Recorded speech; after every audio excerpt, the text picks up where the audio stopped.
Looks like the Red Sox brightest young pitching star is going to be around for quite a while.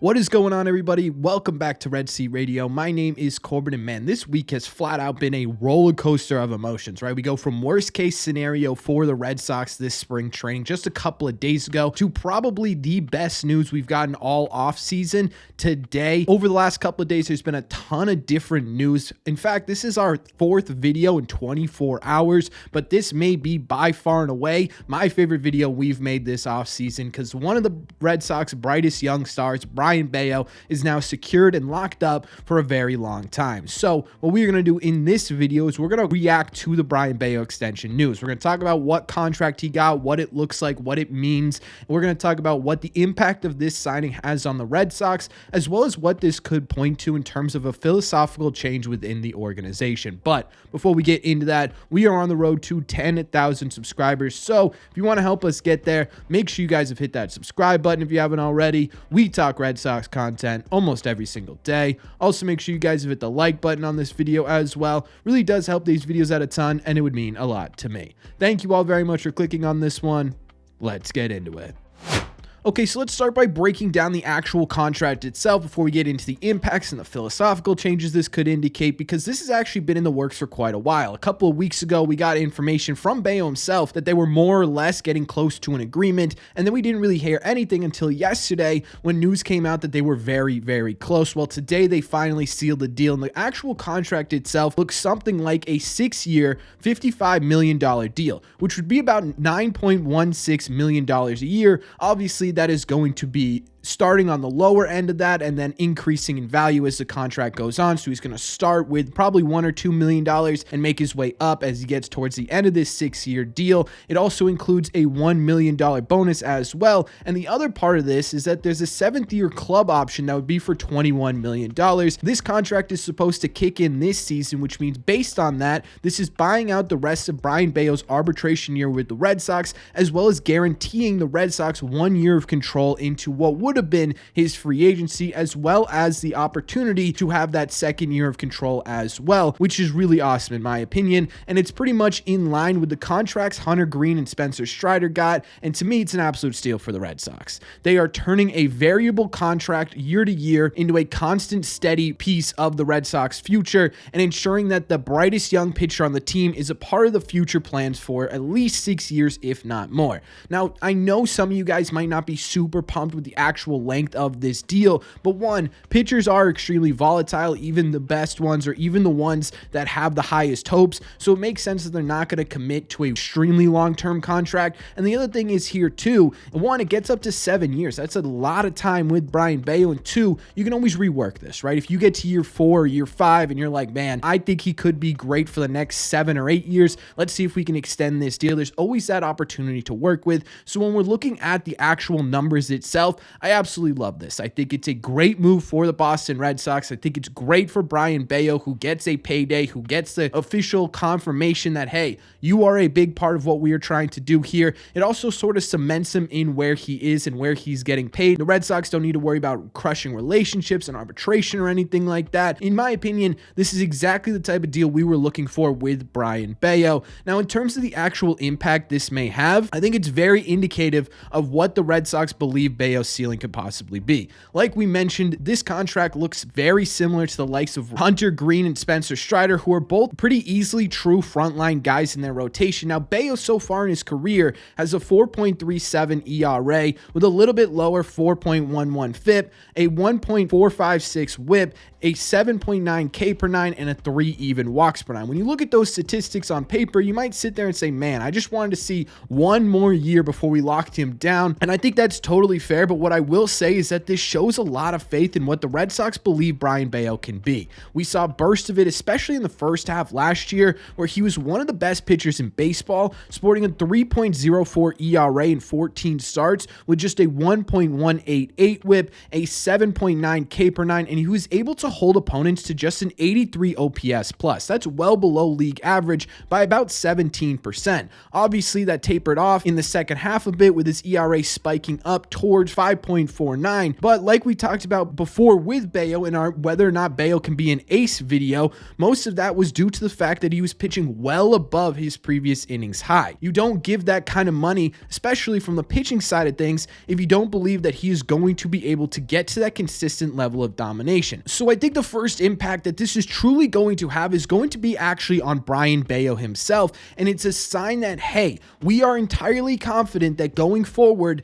despite, the ups and downs that you face at the major league level so far, that you will get to a point where you can be a consistent, dominant front-end starting pitcher. Now, in my opinion, this doesn't really indicate that the Red Sox are expecting him to be an ace. I think that overall, this is a great contract, but this isn't a signal that, hey, you got to be our number one guy for the next 7 years. I think this is just simply indicating that, hey, we think you can be at the top of our rotation or towards the top of our rotation for years to come, and we have that faith in you. And that is some pressure put on Brayan Bello's shoulders, because now it's not just I'm playing for a contract, I'm playing to make a name for myself. It's I'm playing to live up to what the Red Sox and fans now expect based on the money I'm getting paid. But Brayan Bello's kind of the perfect candidate to do that, right? He's a little bit of a psychopath when it comes to competition, and that's absolutely incredible. His goal this year was to go down and be the opening day starter for the Boston Red Sox. So instead of going home after winter weekend, this is the dude who went to Fort Myers to start to get ready. He understood what issues he had last year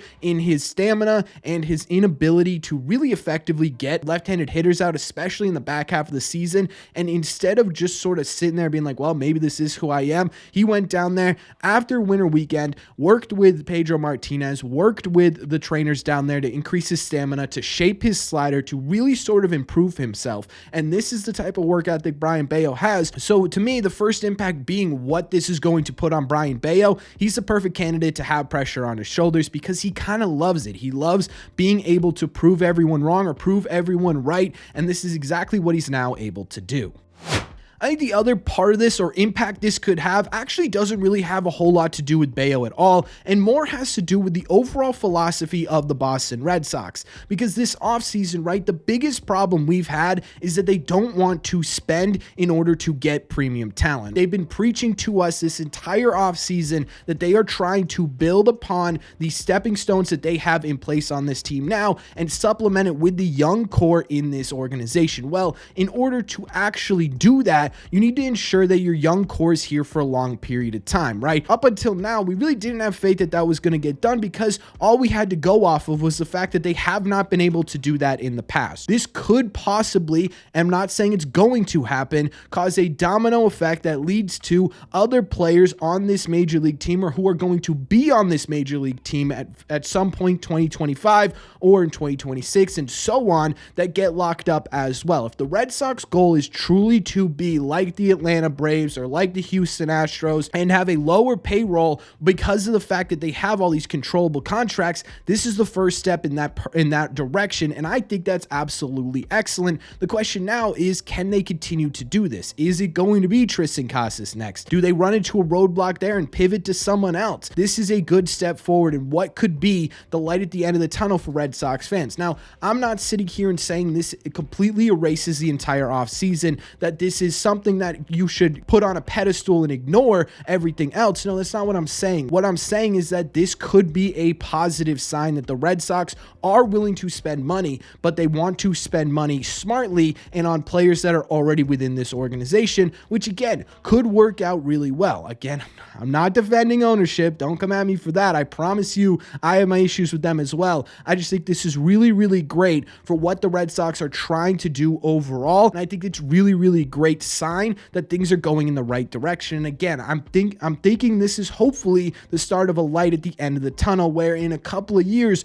you've got this young, talented core who has proven they can perform at the major league level, who is now under control for a long period of time, which would honestly be the ideal goal out of all of this. So when we're looking at this overall, when we're taking a look at this contract, I'm absolutely pumped up, right? I think, again, this is my favorite video we've made this entire offseason because I think Brayan Bello deserved deserve this money. And I think Brayan Bello is very much one of the faces of this team. And to have him here for a really long period of time, and yes, I know you already had him under control, and realistically, this is just 2 years on top of that, but it's still important. It still indicates that they have faith in Brayan Bello, and I think it impacts the Red Sox clubhouse as well. Because if you're a young player on the Red Sox right now, you're looking at what Brayan Bello just got, and you're like, hey, if I can play myself into a role where I am a critical part of this team and I do my job better than anyone else, I will get rewarded by the Red Sox. And I also think that's a really good kind of mid-side effect as well that I think a lot of people are going to overlook. This is going to be great for clubhouse chemistry. This is great for Bello. And then, in my opinion, this is a great outlook on what could be coming for the Red Sox. Hopefully they can actually get there. Obviously, as we've known, that words are much different than execution with this front office. But either way, I'm just pumped. I wrote a script. I haven't been looking at this entire video, so hopefully this isn't just a whole bunch of rambling, but I'm just so excited about it because we finally have a positive to talk about with the Red Sox. We finally have something to look forward to with the Red Sox, and we finally are starting to see this young core start to get locked down, right? Because now you got Rafi for the next 9 years or so, and now you've got Brayan Bello for the next 7. That's a really, really great start to what I'm hoping young, controlled core for the next years to come, which could be the next great Red Sox team. But that's just my opinion. So let me know in the comment section down below. What do you think of this deal? What do you think about Brayan Bello getting this extension? Do you like the contract? Do you like the player who got it? Let me know all your thoughts on the latest Red Sox news in the comment section down below. As always, if you made it to the end of this video, do me a favor. Make sure you guys have hit that subscribe button if you haven't already. If you're new here, we talk Red Sox content almost every single day. Also, make sure you guys have hit the like button on this video as well. It just really does help these videos out a ton, and it really would mean a lot to me. Thank you all very much for clicking on this one, and of course, I'll see you in the red seats.